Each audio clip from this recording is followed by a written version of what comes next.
Hi everyone, welcome to my channel. Today recipe, we're going to make French tacos, homemade French tacos. What you will need is a kebab, right?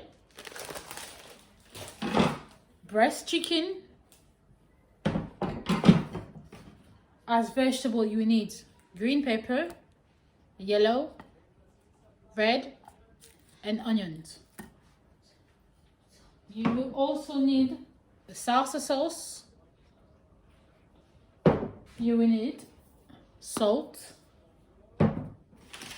and chicken seasoning. You can also use all-purpose seasoning for this recipe, and obviously oil. So to get started, I'm just going to show you how I have to cut off my chicken and season my chicken aside. Then I'll mix my vegetables and the chicken.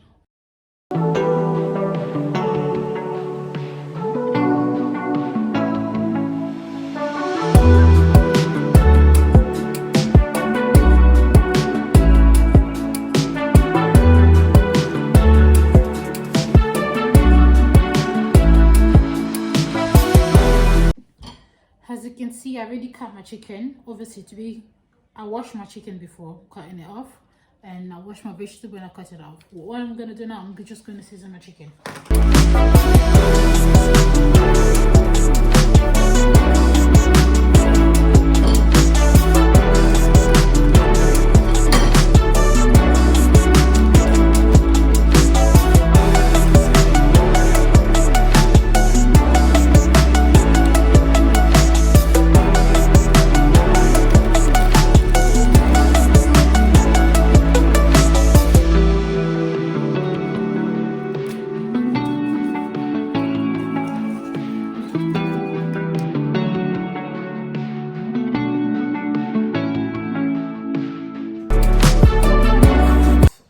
Seasoning inside my chicken. I'm gonna let it rest for like 20 minutes or even 15 minutes. You don't really have to leave it for. I didn't put no yogurt inside or whatever. No, I didn't want to, because I really wanted the flavor, because yeah, for it to taste nice. You can put mustard inside if you want to, but I advise not to. And I'm gonna leave for 30 minutes.